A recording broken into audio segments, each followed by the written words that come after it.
da verdade nesta saga inesquecível. Fique ligado, porque vamos mergulhar na mais recente descoberta que pode desvendar a história que tomou conta do mundo.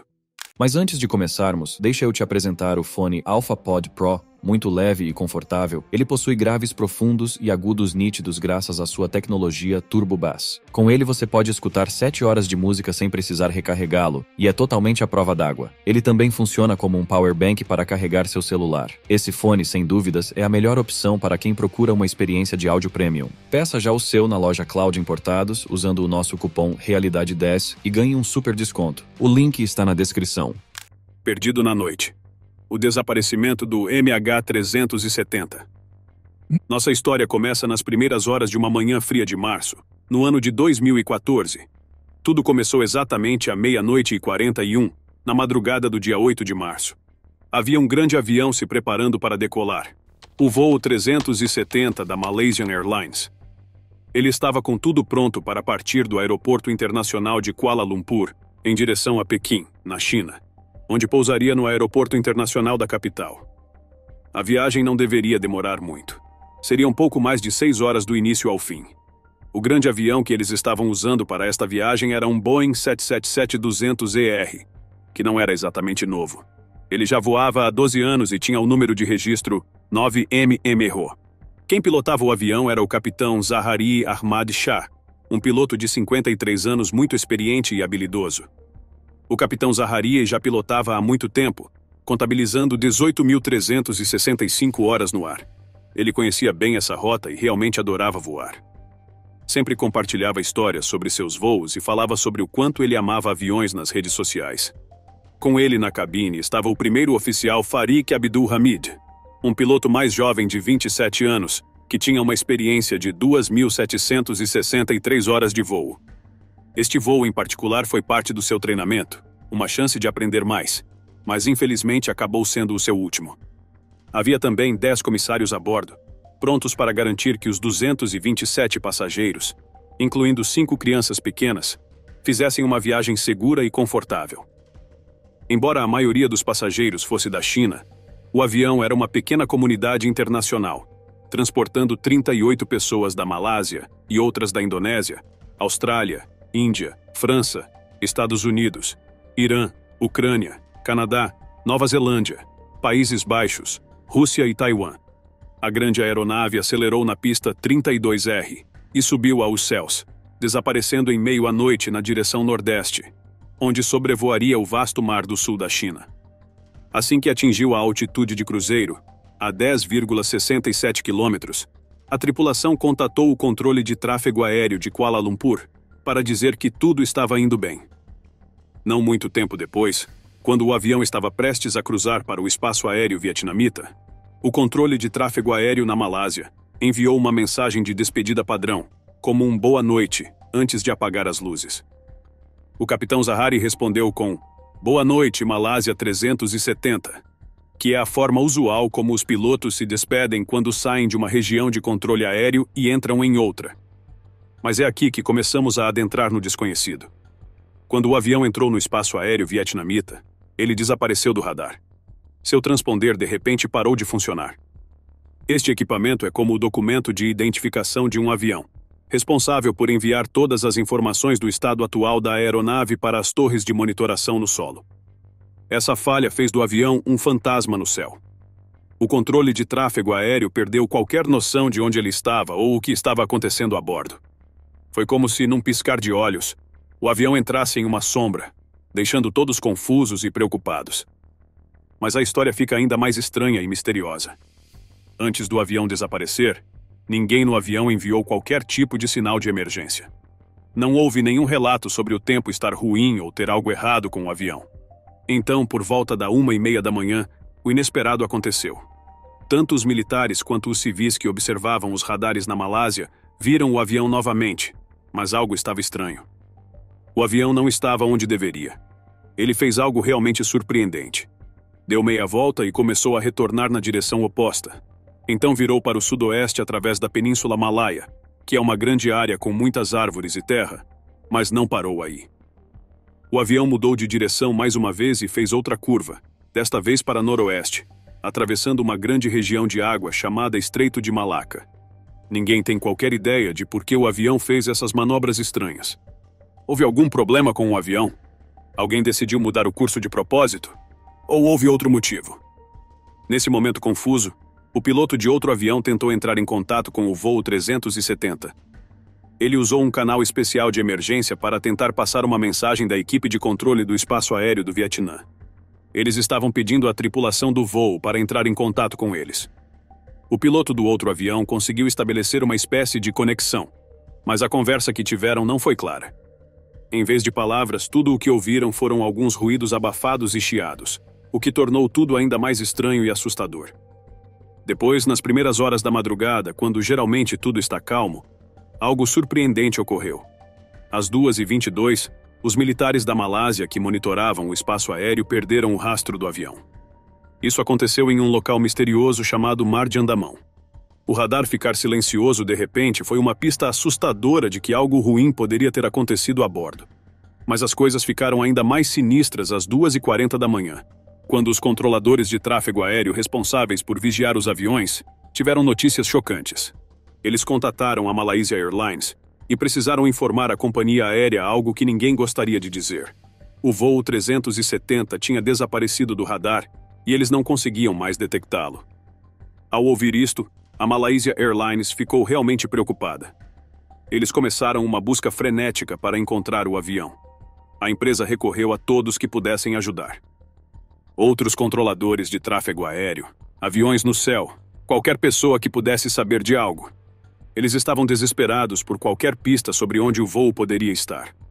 Quando o sol começou a nascer às 5h30 da manhã, a busca tinha se tornado ainda mais intensa. As equipes que procuravam o avião estavam realmente fazendo todos os esforços possíveis. Elas se concentraram em 2 locais principais: o Mar do Sul da China e o Golfo da Tailândia, os últimos locais onde o avião fez contato. Houve um grande esforço para descobrir para onde o avião foi depois que saiu do radar. Isso se tornou um grande assunto em todos os noticiários, e muitas pessoas se manifestaram dizendo que poderiam ter visto o avião. Em 19 de março de 2014, diferentes tipos de testemunhas oculares começaram a surgir. Pescadores, trabalhadores de plataformas de petróleo, moradores de lugares como o atol de Kudahuvadu e as Maldivas, todos relataram ter visto algo. Eles alegavam ter visto um avião que parecia o voo 370. Alguns desses relatos eram realmente detalhados. Um pescador perto da costa de Kota Bharu, por exemplo, relatou ter visto um avião voando anormalmente baixo, o que era, ao mesmo tempo, estranho e alarmante. Fique conosco à medida que este mistério cresce com estranhos avistamentos e ideias que levam seus segredos muito além do desaparecimento do avião. A busca nas silenciosas águas vietnamitas. Ao longe, quase 3.000 quilômetros a sudeste de um lugar chamado Wong, algo perturbador aconteceu. Um trabalhador de uma plataforma de petróleo que apenas fazia seu trabalho de rotina, olhou para cima e viu algo que fez seu coração dar um pulo. Ele relatou ter visto chamas no céu no início da manhã, algo que ninguém espera ou quer ver. As autoridades vietnamitas, ouvindo sua história, sentiram que era sério o suficiente para agirem. Eles lançaram uma missão de busca e resgate na esperança de descobrir o que poderia ter sido essa visão assustadora no céu. Enquanto isso, pescadores indonésios aumentavam o mistério com outro relato alarmante. Eles alegaram ter testemunhado um avião caindo perto do Estreito de Malaca. Isso adicionou outra camada de confusão e medo ao já impressionante caso do voo 370. E justamente quando parecia que não podia ficar mais estranho, 3 meses após o desaparecimento inicial, uma mulher britânica que navegava através do vasto Oceano Índico também se pronunciou a respeito. Ela relatou ter visto um avião envolto em chamas, adicionando mais uma voz ao sinistro conjunto de avistamentos misteriosos.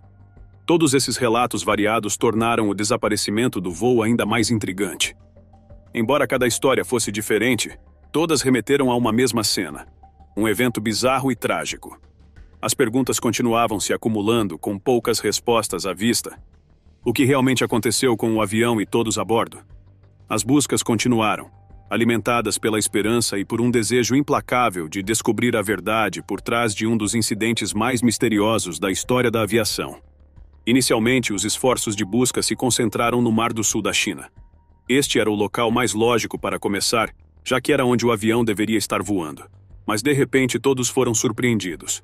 Surgiram novas informações que mostravam que o voo havia se desviado muito de sua rota inicial e estava, na verdade, indo em direção ao oeste.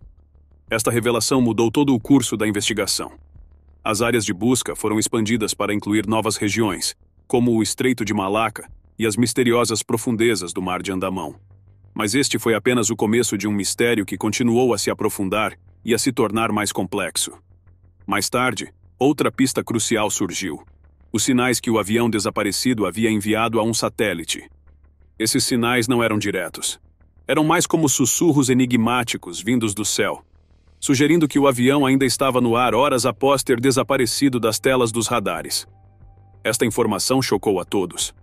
O avião continuou voando sem ser visto ou detectado por cerca de 6 horas, e seu paradeiro durante esse período era completamente desconhecido. O dia 15 de março marcou um momento central nesta saga. Exatamente uma semana após o desaparecimento da aeronave, uma empresa conhecida como Inmarsat se pronunciou, apresentando dados muito importantes. Embora não tenham conseguido identificar a localização exata do avião, eles forneceram algumas pistas vitais. Os dados sugeriam que o voo 370 poderia ter caído em uma de duas regiões muito diferentes. Ele poderia ter ido para o sul, possivelmente colidindo com as águas remotas do Oceano Índico a sudoeste da Austrália, ou poderia ter voado para o norte, chegando a uma área que se estende desde o Vietnã até o Turcomenistão.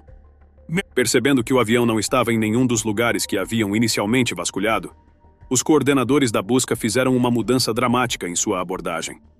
Eles interromperam suas operações nas áreas anteriores, como o Mar do Sul da China e o Golfo da Tailândia, e voltaram sua atenção para estes dois outros caminhos que o avião poderia ter seguido. Mas havia um problema, especialmente com a Rota Norte. A ideia de que o avião poderia ter voado para o norte, passando despercebido por países como a Tailândia e o Cazaquistão, parecia difícil de acreditar. Se o avião tivesse viajado nesta direção, ele teria que atravessar o espaço aéreo atentamente vigiado pelos radares militares de vários países. As nações destas regiões estavam bastante confiantes de que os seus sistemas de radar teriam detectado qualquer aeronave desconhecida entrando em seu espaço aéreo. Portanto, a possibilidade do voo 370 ter seguido esta rota ao norte foi rapidamente descartada, deixando os investigadores e o mundo intrigados mais uma vez. Agora que a Rota Norte não era mais considerada, a área que eles precisavam pesquisar ficou muito mais específica. Eles dividiram esta enorme área em duas partes principais. A primeira era o Arco Sul, atravessando as águas solitárias do Oceano Índico até uma grande distância a sudoeste da Austrália. A segunda parte cobria uma vasta região que incluía partes do sudeste da Ásia, do oeste da China e do subcontinente indiano, tornando a área de busca maior e deixando a já confusa situação ainda mais difícil de lidar. Em uma triste ocasião, no dia 24 de março de 2014, o primeiro-ministro da Malásia, Najib Razak, teve que compartilhar notícias muito ruins com a população. Ele declarou que, após investigar com muito cuidado os últimos sinais do avião perdido, mesmo com a ajuda dos especialistas da Inmarsat e da Divisão de Investigação de Acidentes Aéreos do Reino Unido, o governo havia chegado a uma conclusão muito difícil. O último local onde o avião deveria ter estado era o sul do Oceano Índico. Esta área é tão grande e vazia que não havia lugar algum onde o avião pudesse ter pousado com segurança. Isso levou à dolorosa conclusão de que a aeronave, com todas as pessoas a bordo, teria caído no mar. Este evento foi um momento muito triste na história da aviação, especialmente para todas as pessoas ligadas ao voo 370. O avião estava transportando 239 pessoas, e parecia quase impossível que alguém pudesse ter sobrevivido a este terrível acontecimento. Na época, esta foi a pior tragédia que já havia acontecido com um Boeing 777. Mas este triste título ficou com o voo 370 durante apenas 131 dias, até que, em outro acontecimento lamentável, outro Boeing 777-200ER, da Malaysia Airlines, o voo 17, foi abatido por forças russas em 17 de julho de 2014. Este outro evento terrível custou mais 298 vidas, tornando-o ainda mais trágico do que o primeiro. Fique ligado nessa intensa busca por pistas cheias de reviravoltas inesperadas e um grande desejo de descobrir o que realmente aconteceu. A busca por um fraco sinal. A missão para encontrar o voo 370 se transformou na busca mais cara da história da aviação. Esta missão foi incrivelmente difícil, principalmente porque supunha-se que o avião poderia ter caído em uma parte do oceano que está muito longe de qualquer outro lugar, tornando-a muito difícil de alcançar. Uma pequena esperança apareceu em 6 de abril de 2014, quando um navio da Austrália, navegando pelo mar aberto, ouviu o que pensaram ser bips da caixa preta do avião. Esses sons foram captados a quase 2.000 quilômetros a noroeste de Perth, que é uma cidade na costa oeste da Austrália. O que fez essa pista parecer real foi que os dados de localização da empresa de satélites Inmarsat correspondiam à origem dos ruídos. Mas havia uma grande preocupação pairando sobre a cabeça de todos. Se esses bips realmente eram do voo 370, a caixa preta que gravou os últimos momentos do avião poderia em breve ficar sem bateria e parar de funcionar. Para verificar esta pista, eles enviaram um submarino robótico para vasculhar o fundo do oceano. Foi um trabalho enorme. Os bips foram detectados em uma grande área, e apesar do submarino buscar com todo afinco, e por muito tempo, ele não conseguiu encontrar nenhuma parte do avião desaparecido. Mais tarde, algumas pessoas começaram a pensar que talvez aqueles bips fossem um engano. Que talvez fossem ruídos emitidos pelo próprio equipamento do barco que foram confundidos pela tripulação. Mas as equipes que procuravam o avião não tinham desistido ainda. Elas continuaram procurando com determinação até junho de 2015, quando infelizmente ainda não haviam encontrado nenhum pedaço da aeronave. Então, em 29 de julho de 2015, algo pequeno mas importante aconteceu. Uma parte da asa direita do avião, uma peça chamada de flaperon, apareceu em uma praia nas Ilhas de Reunião. Estas ilhas ficam muito longe de onde as buscas estavam acontecendo, cerca de 3.700 quilômetros a oeste da área de busca no Oceano Índico. Durante os próximos 18 meses, pedaços que podiam ser do avião começaram a aparecer em praias de diferentes lugares como a Tanzânia, Moçambique, África do Sul, Madagascar e Maurícia. De todos eles, 26 pedaços foram considerados como possíveis partes do avião perdido. 3 deles eram definitivamente do voo 370, e 17 eram quase certamente partes dele. 2 pedaços vieram de dentro do avião, o que fez algumas pessoas suspeitarem que o avião poderia ter se quebrado em algum momento, mas o que ninguém sabia ao certo era se o avião se quebrou enquanto ainda estava no céu ou quando atingiu a água. A análise mais precisa das partes da asa que foram encontradas nas Ilhas de Reunião e na Tanzânia trouxe algumas pistas sobre o que aconteceu pouco antes do avião se perder. Parecia que o avião não tinha sido gentilmente guiado até pousar na água por alguém que o controlava. Em vez disso, alguns especialistas começaram a pensar que o voo 370 poderia ter atingido a água com força, descendo diretamente em um mergulho repentino. Em janeiro de 2017, os países Malásia, Austrália e China declararam que precisavam interromper sua busca oficial pelo voo 370. Em seguida, uma empresa dos Estados Unidos chamada Ocean Infinity obteve permissão da Malásia para continuar procurando. Esta nova fase da busca continuou até maio de 2018, quando o Ministério dos Transportes da Malásia determinou que esse esforço extra para encontrar o avião também havia chegado ao fim. Finalmente, em meados de 2018, mais especificamente em julho, as autoridades da Malásia divulgaram um relatório sobre o misterioso desaparecimento do voo 370. Este relatório foi um fato importante, porque ele declarava que era improvável que o avião tivesse desaparecido devido a algum mau funcionamento interno. Em vez disso, o relatório sugeria que talvez alguém tivesse propositalmente assumido o controle do avião e mudado seu curso. Essa alegação tornou a já intrigante história do voo ainda mais complicada e aprofundou o mistério em torno do que realmente aconteceu. Mesmo com muitas pistas fortes e trabalho duro, o grupo de especialistas que investigou este misterioso caso ainda não conseguiu descobrir exatamente por que o voo 370 desapareceu sem deixar pistas. Depois do desaparecimento do avião, muitas pessoas começaram a especular sobre o que poderia ter acontecido. Um palpite assustador era que talvez alguém tivesse tomado o avião à força. E isso não foi apenas um palpite, pois surgiram alguns fatos reais que fizeram as pessoas pensarem que isso poderia ser verdade. Um fato realmente alarmante que foi descoberto foi que 2 pessoas embarcaram no voo 370 usando passaportes que não eram delas, mas que foram roubados. Esse fato deixou muitas pessoas preocupadas. Os passaportes, um da Áustria e outro da Itália, foram dados como desaparecidos na Tailândia durante os últimos 2 anos. A Interpol, uma organização mundial que ajuda as forças policiais de diferentes países a trabalhar em conjunto, confirmou que os passaportes estavam em sua longa lista de passaportes desaparecidos e roubados. Era um grande problema ninguém ter verificado se esses passaportes estavam na lista de achados e perdidos quando os passageiros embarcaram. O problema ganhou mais atenção quando Ahmad Zahid Hamidi, um oficial do governo responsável pela segurança interna da Malásia, apontou um grande erro. O controle de fronteira da Malásia permitiu que os 2 passageiros com os passaportes roubados embarcassem no avião.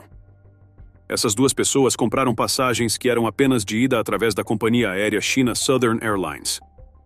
Mais tarde, soube-se que um homem do Irã, ligando de algum lugar em Bangkok, havia pedido as passagens mais baratas para a Europa e pago tudo em dinheiro. Depois disso, outros fatos ainda foram descobertos. Os 2 passageiros eram, na verdade, 2 jovens do Irã. Um de 19 anos e o outro de 29. Eles vieram para a Malásia legalmente, usando seus passaportes iranianos reais, no fim de fevereiro. Algumas pessoas começaram a sugerir que talvez esses jovens estivessem apenas tentando ir para outro país para viver em segurança, algo conhecido como busca de asilo. O chefe da Interpol também chegou a declarar que o órgão estava inclinado a pensar que não se tratava de um caso de terrorismo. Depois que o voo sumiu misteriosamente, equipes americanas e malaias iniciaram uma verificação muito detalhada de todos que estavam naquele voo. Elas analisaram cada detalhe do passado dos passageiros. O governo da China também examinou atentamente os passageiros chineses. Depois de tudo isso, todos concordaram em uma coisa: não havia nenhum sinal de que qualquer uma dessas pessoas estivesse envolvida em algum ato violento ou ligado ao terrorismo. Entre neste turbilhão de suposições e histórias que surgiram após o desaparecimento do voo MH370, cada uma adicionando uma nova reviravolta a esse confuso mistério. O mistério do telefone do engenheiro Kazaki. Nesta história, houve um homem que chamou a atenção de todos os envolvidos. Ele trabalhava como engenheiro de voo para uma empresa na Suíça que alugava jatos. Porque ele sabia muito sobre aviões. Algumas pessoas que tentavam descobrir o que aconteceu sugeriram que ele poderia ter tomado controle do avião, devido ao seu profundo conhecimento de como pilotá-los e controlá-los. Enquanto todos tentavam adivinhar o que poderia ter acontecido, surgiu uma ideia muito interessante, mas assustadora. Algumas pessoas sugeriram que talvez espiões da Rússia tenham assumido o controle do avião. Eles acreditavam que esses espiões causaram a queda do avião propositalmente em uma região vazia do Cazaquistão. O motivo? Elas sugeriram que talvez a Rússia queria distrair as pessoas para que não se atentassem ao que estava acontecendo na Crimeia, um lugar onde muitos conflitos estavam em curso. Essa ideia parecia algo vindo de um filme de espionagem, com agentes secretos e planos ocultos, mas não havia nenhuma prova real de que era verdade. Conforme a história do avião desaparecido do voo se desenrolava, uma pequena informação chamou a atenção de todos e deu início a muitas especulações. Houve relatos que diziam que os celulares das pessoas que estavam no avião ainda davam sinal, como quando você liga para eles. Embora ninguém soubesse onde estava o avião, as famílias das pessoas desaparecidas ficaram muito traumatizadas e continuavam tentando ligar para seus entes queridos. Quando ouviam o som da ligação chamando, eles ficavam cheios de dúvidas e começavam a ter esperança de que talvez o avião não tivesse realmente caído no oceano. Essa pequena faísca de esperança, porém, logo foi explicada por pessoas que sabem muito mais sobre o funcionamento dos telefones celulares e das ligações telefônicas. Estes especialistas explicaram que só porque uma ligação dá sinal de que está chamando, não significa que a chamada realmente alcançou a outra pessoa ou que seu celular está tocando. O que acontece é que o sistema da companhia telefônica procura o telefone e tenta fazer uma conexão. Se não conseguir completar a chamada depois de tentar algumas vezes, ele simplesmente para de tentar. Então, o toque que as famílias ouviram provavelmente era apenas a companhia telefônica tentando encontrar os telefones, não os próprios telefones respondendo. Embora essa explicação fizesse sentido do ponto de vista técnico, não ajudou as famílias a se sentirem melhor. Elas ainda estavam muito tristes e confusas sobre o que aconteceu com as pessoas que amavam e que estavam naquele avião desaparecido. Isso é o que sabemos sobre o voo 370. O avião estava voando no céu noturno acima de uma região chamada de Golfo da Tailândia. De repente, sem qualquer aviso, ele deu meia volta e começou a voar de volta para o continente, passando por 2 grandes cidades e algumas pequenas aldeias. Depois desta mudança repentina de direção, não houve mais notícias da aeronave. Numa época como a nossa, onde todos estão sempre se comunicando e compartilhando informações online, este silêncio completo é realmente estranho e preocupante. Ninguém naquele avião, quer estivessem de férias ou viajando a trabalho, enviou uma única mensagem, fez uma ligação, compartilhou uma foto ou disse qualquer coisa na internet depois que o avião mudou de direção. Este silêncio tornou o mistério ainda maior e deixou muitas pessoas muito preocupadas com o que poderia ter acontecido durante o voo. Hoje em dia, com quase todo mundo conectado, é estranho que ninguém do voo 370 tenha feito qualquer contato. Este silêncio causou muitos debates e suposições entre os especialistas. Muitos passageiros eram da Malásia e da China, países onde quase todo mundo usa um telefone, especialmente quem viaja para o exterior. Então, o que os impediu de se comunicar? Eles não conseguiam enviar mensagens? Ou foram de alguma forma impedidos de fazê-lo? Falharam. Essas possibilidades tornam a situação ainda mais intrigante, profunda e fica ainda mais intrigante. Todos estão procurando por 4,7 quilômetros, muito acima de seu nível de cruzeiro normal. Depois caiu para cerca de 7 quilômetros e voltou a subir novamente para 9 quilômetros. Esse movimento errático poderia explicar por que os telefones dos passageiros estavam fora de serviço. Independentemente de os passageiros terem tentado usar seus telefones durante o voo ou não, as altitudes extremas provavelmente impediram qualquer conexão com as torres de celular no solo. Na busca para descobrir por que o voo 370 se desviou de sua rota planejada, investigadores americanos consideraram a possibilidade de uma ação deliberada, vinda de dentro da cabine, sugerindo que o avião poderia ter voado intencionalmente em direção ao Oceano Índico. Para investigar mais a fundo, as autoridades da Malásia examinaram as casas dos pilotos e os registros financeiros, atividades bancárias e de cartão de crédito de todos os 12 membros da tripulação, juntamente com outros detalhes pessoais. Mergulhe nos antecedentes e nas possíveis motivações daqueles a bordo. Saiba como era a vida da tripulação e os estranhos acontecimentos das últimas horas de voo. A rota secreta do capitão. Um mês após o desaparecimento do avião, as forças policiais da Malásia declararam que entrevistaram mais de 170 pessoas, incluindo pilotos e familiares de membros da tripulação. O capitão Zaharie Ahmad Shah era o foco principal, especialmente se a perda do avião fosse confirmada como uma consequência de ações humanas. Havia rumores perturbadores sobre o capitão Zaharie. Alguns especularam que ele poderia ter planejado o fim trágico da aeronave ao derrubar deliberadamente o avião, possivelmente após trancar o copiloto para fora, cortar todas as comunicações externas, comprometer a qualidade do ar na cabine e permitir que o avião continuasse voando no piloto automático até ficar sem combustível. Investigações da vida pessoal de Zaharie revelaram que ele era casado, pai de 3 filhos, e que morava em um bairro tranquilo com 2 propriedades. Ele possuía um simulador de voo, que usava com frequência em casa. Foi aí que surgiu um detalhe suspeito. O simulador continha uma rota de voo semelhante à do voo, indo em direção ao sul e terminando em uma ilha remota. Esta rota, que havia sido excluída, foi recuperada por especialistas que notaram sua forte semelhança com a trajetória real do voo 370, alimentando especulações sobre possíveis intenções de Zaharie ligadas ao seu sofrimento pessoal. Zaharie estava passando por dificuldades pessoais, incluindo uma separação de sua esposa, o que é difícil para qualquer um. Ele também estava angustiado com um parente, Anwar Ibrahim, que recebeu uma pena de 5 anos de prisão pouco antes do voo de Zaharie, possivelmente aumentando sua tensão emocional.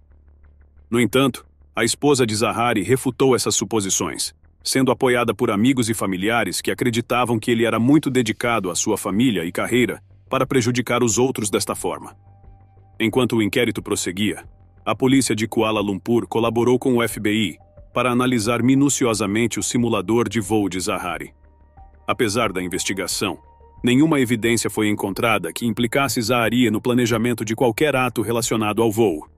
A investigação mudou então para o copiloto, Farik Abdul Hamid, e uma descoberta surpreendente foi feita. Farik tentou fazer um telefonema enquanto o avião voou baixo sobre a costa da Malásia, mas a chamada terminou de repente. A conexão foi feita rapidamente com o arranha-céus Menara Contar, mas foi interrompida porque o avião saiu do alcance muito rapidamente e acabou sendo transferido para outra torre. Os detalhes desta misteriosa chamada telefônica permaneceram em segredo, provocando uma grande especulação. Com quem Farik estava tentando falar durante um momento tão crítico? Oficiais e investigadores permaneceram em silêncio, mantendo o destinatário e a intenção das ligações em sigilo, o que só aumentou os rumores desenfreados. Em meio a esse sigilo, alguns sugeriram que Farik, possivelmente sobrecarregado por questões pessoais, poderia ter tomado uma decisão drástica. Talvez ele tivesse tomado o controle da aeronave, desligado seus sistemas e se isolado na cabine. Se estes rumores fossem verdadeiros, isso teria marcado uma reviravolta incrivelmente dolorosa nos acontecimentos dentro do avião. Tanto a tripulação que trabalhava no voo, quanto os passageiros teriam se visto em uma situação terrível, incapazes de acessar a cabine do piloto no que teria sido um momento crítico. Esta especulação adiciona novas camadas de mistério e tristeza à já complexa e sombria história do voo, aprofundando as dúvidas e aumentando a sensação de tragédia em torno do incidente. Com isso, surgiram certas suposições sobre a vida pessoal de Farik, particularmente em relação a possíveis dificuldades em seus relacionamentos românticos. Alguns sugeriam que talvez ele estivesse tão dominado por problemas pessoais que viu esse ato drástico e horrível como uma fuga de seu próprio sofrimento. Esta teoria pintava a imagem de um homem levado ao limite, sentindo-se totalmente sem alternativas, uma narrativa que é comovente e muito dramática. Mas é importantíssimo examinarmos elementos da vida de Farik que contradizem essa suposição sombria. Farik não era apenas um piloto qualquer, ele era um homem profundamente apaixonado, prestes a embarcar em um novo capítulo significativo de sua vida. Ele estava noivo da capitã Nadira Hamli, uma piloto de 26 anos de uma companhia aérea diferente, e segundo todos os relatos, o relacionamento deles era uma fonte de grande alegria e realização para ele. Este casamento próximo sugere que Farik era um homem que olhava para o futuro com otimismo, não alguém que buscava seu próprio fim. Além disso, a carreira de Farik era uma parte significativa de sua vida, da qual ele obtinha muito orgulho e prazer. Voar não era apenas um trabalho para ele, era uma paixão, uma vocação à qual ele se dedicava de todo o coração. Seu entusiasmo por voar era evidente, e o seu compromisso com a sua profissão era bem conhecido entre os seus colegas. Este nível de dedicação realça o quanto ele valorizava o seu papel como piloto. Considerando estes aspectos da sua vida, fica muito difícil conciliar a ideia de que ele escolheria deliberadamente um ato tão trágico e definitivo como esse. Seu casamento iminente e sua paixão fervorosa por sua carreira dão fortes razões para viver, colocando dúvidas sobre a probabilidade de que a angústia pessoal pudesse ter levado Farik a direcionar o voo para um fim catastrófico. O forte contraste entre as teorias de seu desespero e as evidências de uma vida amorosamente próspera e profissionalmente realizada complica ainda mais o mistério. Pelo contrário, esta contradição nos convida a evitar tirar conclusões precipitadas e a considerar todas as faces da sua vida. Adotando esta abordagem abrangente na investigação, devemos respeitar as complexidades e nuances das emoções e comportamentos humanos em cenários como esses. O que você acha que está no cerne do mistério do MH370? Poderiam estas novas evidências mudar tudo o que pensávamos saber sobre ele? Compartilhe seus pensamentos nos comentários abaixo e não se esqueça de curtir e se inscrever para ver mais vídeos como este.